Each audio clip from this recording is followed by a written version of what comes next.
थोड़ी सी उम्मीद की चमक भी झलक रही थी।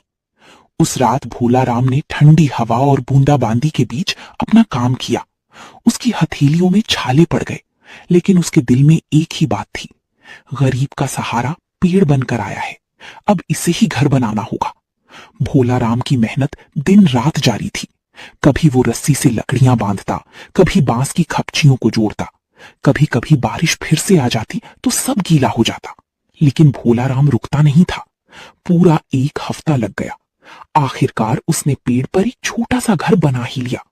चारों ओर बांस की दीवारें, ऊपर घास फूस और टीन की छत, नीचे मजबूत लकड़ियों की फर्श। जब सब कुछ तैयार हुआ तो बच्चे खुशी से उछल पड़े। सुनीता की आंखों में आंसू थे। तुमने सच में नामुमकिन को मुमकिन कर दिखाया भोला राम। जिस बात पर पूरे गांव ने हंसी उड़ाई, जिस सपने को सबने पागलपन कहा, उसे तुमने अपनी मेहनत से साकार कर दिया। देखो तो कितना सुंदर घर बना है पेड़ पर। बच्चों की हंसी सुनकर लग रहा है जैसे भगवान खुद हमारे घर आ गए हों। तुमने तो चमत्कार कर दिया भोला राम। हे ईश्वर, तेरा लाख लाख धन्यवाद। तू ही था जिसने मुझे हिम्मत दी, तू ही था जिसने हर कदम पर मुझे संभाला। जब सबने मुंह मोड़ लिया तब तूने ही मेरा सहारा बना। ये सब तेरी ही कृपा है प्रभु, तेरे बिना तो मैं कुछ भी नहीं। कुछ ही दिनों बाद भोला राम को पास के गांव की एक दुकान पर काम मिल गया। दुकान वाला उसे हर रोज अनाज की बोरियां लाने और ग्राहकों को सामान देने के बदले कुछ पैसे और राशन दे देता था। भोला राम ने सोचा, अब बच्चे भूखे नहीं सोएंगे।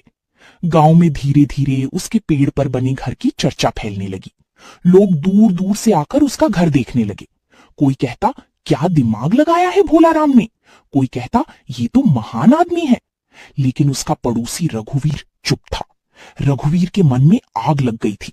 उसका पक्का घर बारिश में भीग तो नहीं रहा था, लेकिन लोगों की भोला राम की तारीफ उसे चुभ रही थी। एक रात रघुवीर अपने आंगन में बैठा था।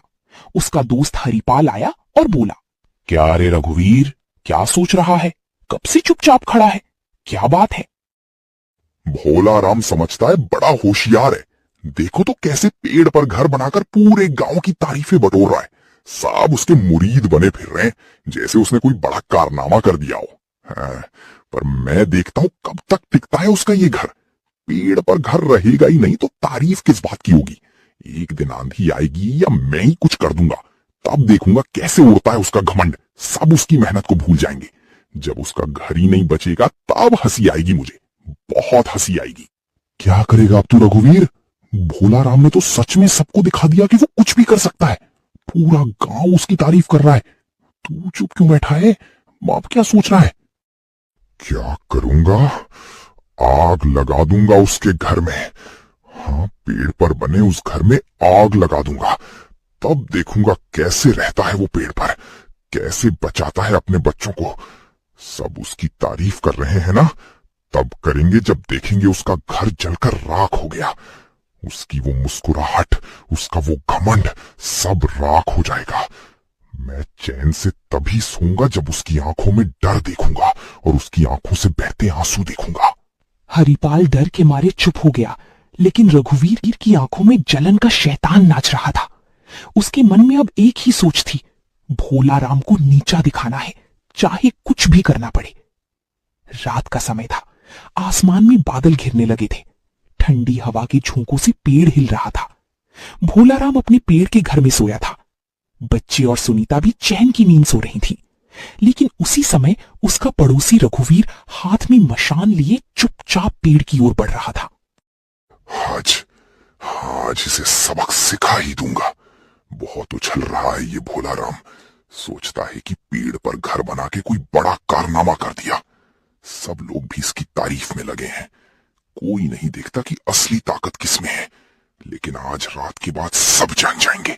जब इसका घर ही नहीं रहेगा तब पता चलेगा इस भोला राम को। तब देखूंगा कैसे सीना तान के घूमता है गांव में। जब इसका बनाया घर राख बन जाएगा तब इसकी आंखों में जो हार होगी वही मेरा जीत होगा। आज इसकी हिम्मत तोड़कर ही दम लूंगा। आज इसे सबक सिखा ही दूंगा। जब पेड़ पर घर नहीं रहेगा तब पता चलेगा इस भोला राम को। उसके कदम कीचड़ में धंस रहे थे, पर उसके चेहरे पर शैतानी मुस्कान थी।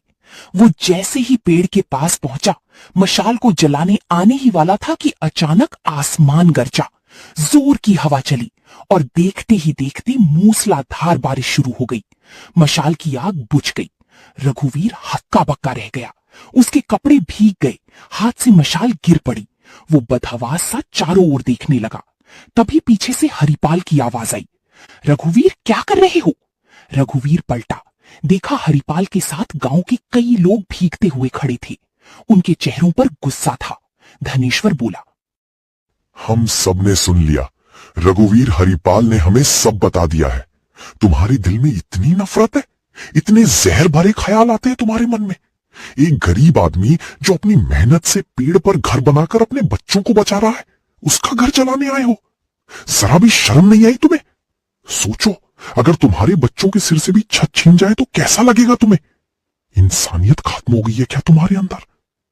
नहीं भाई नहीं, मैं तो कुछ भी नहीं कर रहा था। सच कह रहा हूं, मेरा ऐसा कोई इरादा नहीं था। मैं तो बस यूं ही यहां से गुजर रहा था।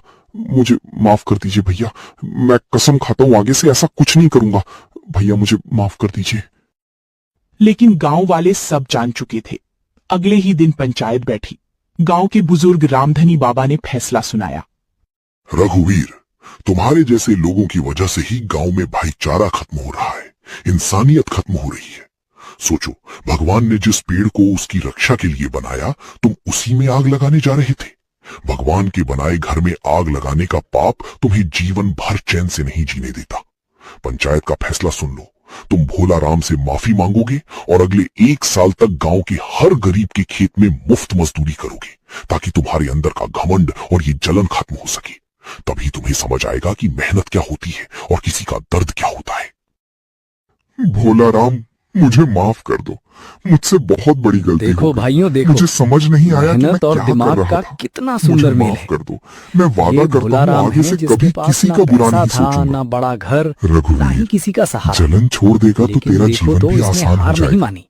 मैंने अपनी तुझसे कभी मेहनत कोई और अक्ल दुश्मनी से नहीं रखी। ऐसा काम कर तू दिखाया समझ जो नहीं बड़े पाया बड़े अमीर कि भी नहीं असली सोच सुख पाते। दूसरों को तकलीफ पेड़ देने पर में घर नहीं, बनाना, बल्कि उनके दुख वो भी दूर इतनी करने में है। मजबूती से कि जा, बारिश और अब बाढ़ भी अपने कुछ दिल ना से बिगाड़ नफरत सके। को निकाल दे। ये हमें तभी तुझे भी सिखाता है सुकून कि अगर मिलेगा। इंसान ठान ले वही तो पेड़, गरीबी भी उसकी राह वही नहीं रोक बारिश। सकती। लेकिन अब गरीब आदमी दृश्य भी बदल अगर चुका चाहे था। तो अपने परिवार के गांव लिए वाले आसमान भोला तक राम में के घर बना पेड़ पर सकता है। बने घर को बस देखने आते हिम्मत और और भरोसा सब चाहिए। कहते, सच देखो में भाइयों भोला राम, देखो, तुमने साबित मेहनत कर और दिया कि दिमाग का इंसान की कितना सबसे सुंदर बड़ी मेल है। ताकत उसकी सोच और ये मेहनत ही भोला होती है। राम है जिसके पास भाई ना साहब, पैसा था, हमारी ना बड़ा मेहरारू घर, भी कई दिन से ना ही बीमार किसी पड़ी का है। सहारा। घर में दवाई के लेकिन भी पैसे देखो तो नहीं इसने हार नहीं मानी। बच्चे लोग भी भूखे हैं। अपनी मेहनत हम और तो अक्ल खुद से दर-दर की ऐसा ठोकर काम खा कर रहे हैं। दिखाया जो बड़े बड़े दूर अमीर जाकर भी नहीं मांग। सोच पाते। भोला राम, पेड़ पर कोई घर और दे बनाना, देगा।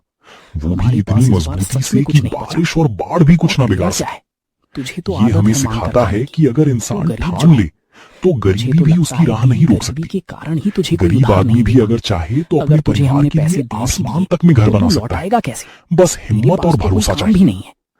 माफ सच कर, में लेकिन भोला राम, मेरी भी मजबूरी है। तुमने साबित कर दिया कि उस इंसान दिन की भोला सबसे राम बड़ी ने ताकत आसमान उसकी की सोच तरफ और देखा। मेहनत ही होती है। बादल के बीच भाई से साहब, सूरज की किरणें हमारी निकल मेहरारू रही भी थी। कई दिन से बीमार ठंडी पड़ी है। हवा उसके घर चेहरे में को दवाई छू के भी रही पैसे थी। नहीं बचे। उसके दिल बच्चे से लोग भी आवाज भूखे आई, हैं।